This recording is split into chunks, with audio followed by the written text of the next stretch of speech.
The air was thick with the scent of freshly cut grass and the faint hum of cicadas when Elena Torres first noticed the shift. It wasn't loud or obvy house not yet. It was a glance that lingered too long, a smile that didn't reach the eyes, a whisper caught on the edge of the wind. She'd moved to Willow Creek, a pristine gated community just outside Raleigh, North Carolina, hoping for a fresh start.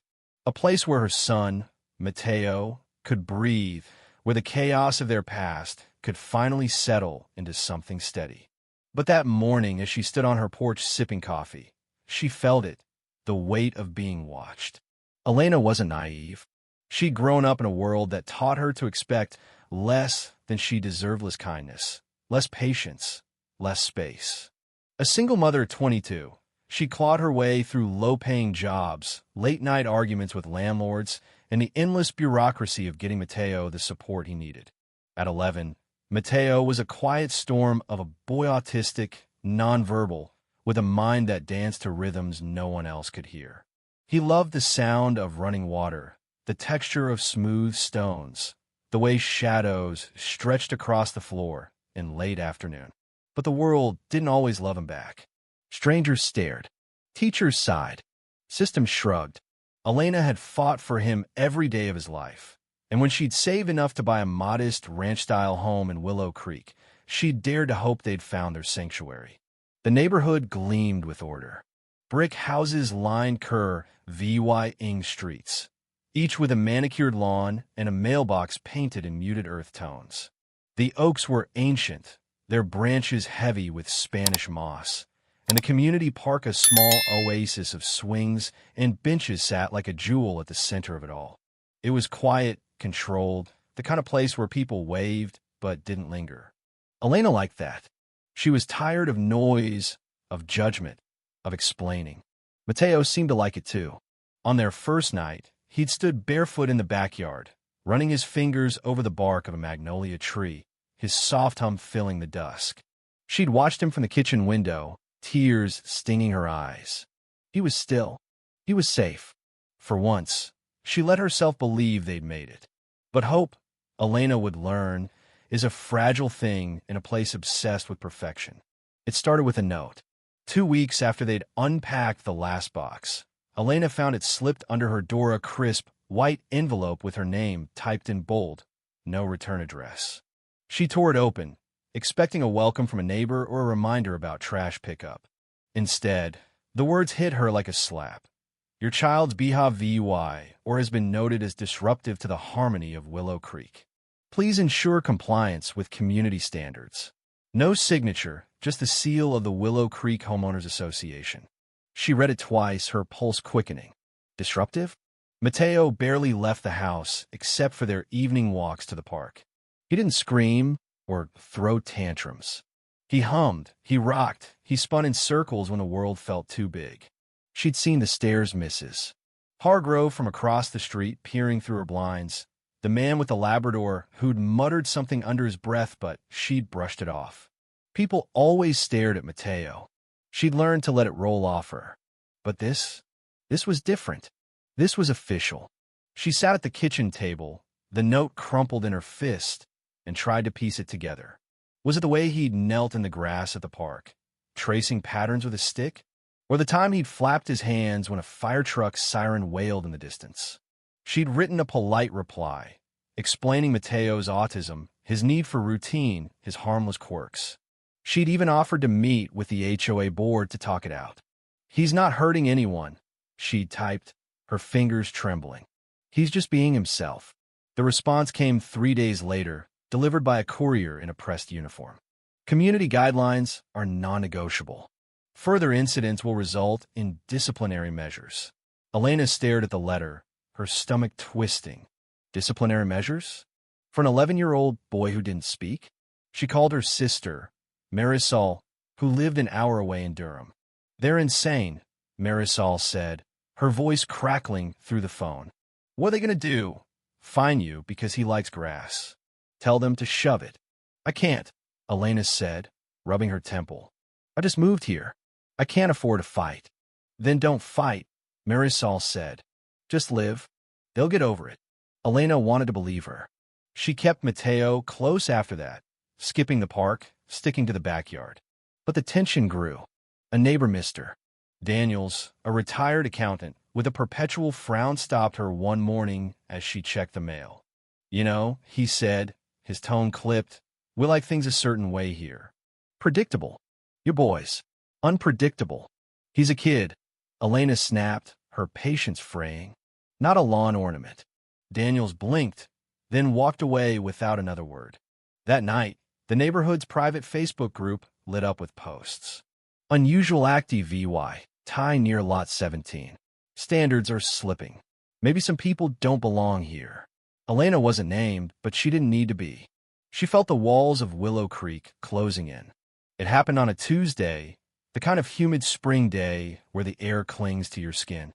Elena had been inside for 10 minutes, folding laundry, when she realized the backyard was too quiet.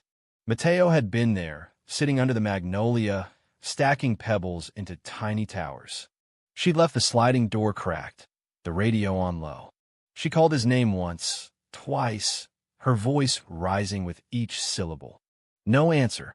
She bolted outside, her bare feet sinking into the damp grass, her heart hammering. "Mateo, baby, where are you?" The yard was empty. The gate hung open, swaying slightly in the breeze. She ran, her breath ragged, down the street, past the cul-de-sac, toward the park. Her mind raced. Had he wandered off? Had he gotten lost? Then she saw them, 2 men in dark uniforms, standing near the park's gazebo, their radios crackling. And between them, Mateo, barefoot, silent, his hands clenched at his sides. Around his neck was a black plastic band, thick and ugly, with a blinking red light. A GPS collar, the kind you put on a dog. Elena's legs nearly gave out. She stumbled forward, her voice breaking. "What the hell is that?" One of the guards, a stocky man with a buzz cut, raised a hand. "Ma'am, calm down. It's a precaution." He was wandering again. "HOA hired us to keep things under control." Control? Elena's VY shone blurred with rage. "He's a child, not an animal." The second guard, taller, with a smirk that made her want to claw his face, shrugged. "Look, he's all over the place. We're just doing our job. Keeps him safe, keeps the neighborhood happy." Elena didn't hear the rest. She lunged forward, her hands shaking as she tore the collar off Mateo's neck. It snapped free, and he flinched, his fingers curling into her shirt. She dropped to her knees, pulling him close, feeling his shallow breaths against her chest. He wasn't crying, never cried, but his body trembled, a silent scream she knew too well. "Don't you ever," she hissed, her voice low and lethal, "touch my son again." The guard shifted, uncomfortable now. Buzzcut muttered something about protocol. Smiley just smirked again. Elena didn't wait for an apology. She scooped Mateo off, was too big for it, his legs dangling awkwardly, and carried him home, her arms burning, her mind a wildfire. She locked the door behind them, sank to the floor, and held him until the shaking stopped. The collar sat on the counter, its red light still blinking like a taunt. That night, Mateo didn't sleep alone.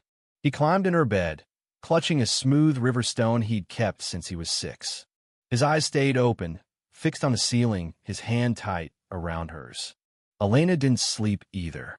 She lay there, staring at the collar's shadow, and felt something snap inside her, not fear, not despair, but a cold, unshakable resolve. This wasn't over. They'd crossed the line, and she'd make them pay. Elena didn't waste time. The next morning, she drove to the police station, the collar sealed in a Ziploc bag. She told the story, every detail, every word the guard had said. The officer, a bored man with a coffee-stained tie, barely looked up. "Sounds like an HOA issue, ma'am. CIVYL, not criminal. Take it up with them." She tried Child Protective Care VYCES next, sitting in a sterile waiting room for 3 hours. The caseworker listened, nodded, then sighed. "It's tricky. Private communities have a lot of leeway. We'll file a report, but..." She trailed off, her words a dead end. Frustrated, Elena turned to the media. She emailed every local news outlet, attached photos of the collar, and waited. One station replied, asking for an inter-VYEW, but they never followed through. So she took it into her own hands. That night, she posted on X, her fingers flying across the keyboard. The Willow Creek HOA put a GPS dog collar on my autistic son. He's 11. They called it a precaution. This is what they do to kids who don't fit their perfect little world. She uploaded the photo and hit send. By morning, the post had exploded 30,000 retweets, thousands of comments. Some doubted her. No way this is real. She's exaggerating. But others' parents mostly poured out their own stories. My daughter was banned from the playground for using a walker. They fined us because my son with Down syndrome looked aggressive. I believe you. They tried to silence us too. The outrage grew, a wildfire leaping from screen to screen. Elena's phone buzzed nonstop. Marisol called, breathless. "You're trending, Lena. People are pissed." "I don't care about trending," Elena said, her voice tight. "I care about Mateo." But the momentum was unstoppable. Local reporters knocked on her door. A disability rights group offered legal support. A woman named Carla, who'd lived in Willow Creek years ago, messaged her. "They forced my family out because my husband used a wheelchair. They called it aesthetic noncompliance." You're not alone. The HOA issued a statement. The safety to VYC was a temporary measure to ensure community well-being. "We regret any misunderstanding. It was polished, hollow, and only fanned the flames." Protesters gathered outside the HOA office, holding signs, "Kids aren't pets." Into control. Elena didn't join them. She stayed home, watching Mateo stack his pebbles, his hum still absent. But she felt the shift. The world was listening now. The story didn't stay local. CNN picked it up. HOA collars autistic child. A CIVYL rights nightmare. The Department of Justice launched an investigation, spurred by public pressure and a flood of complaints from former residents. Elena filed a lawsuit, false imprisonment, ADA violations, emotional distress, naming the HOA board and the security firm. The board offered Dula $20,000 to settle. She tore the check in half and mailed it back. Discovery unearthed a goldmine. A whistleblower, a young security guard named Josh, barely 20, cracked under the weight of federal scrutiny. He handed over emails, texts, recordings. One message from the HOA president, Margaret Ellis, sent chills down Elena's spine. "The Torres kids a liability. Use the collar." It scared the last family into Leah VYing. The last family? Elena dug deeper, contacting Carla again. The woman's voice shook as she recounted her story.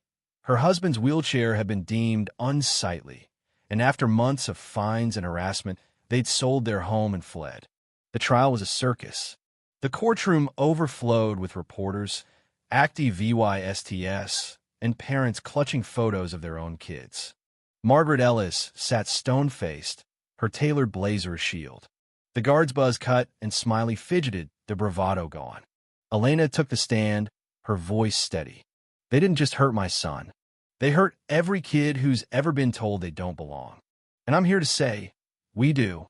The jury deliberated for 2 hours. Guilty on all counts: IVYL rights violations, discrimination, unlawful detainment. The judge dissolved the Willow Creek HOA, placing the neighborhood under state oversight.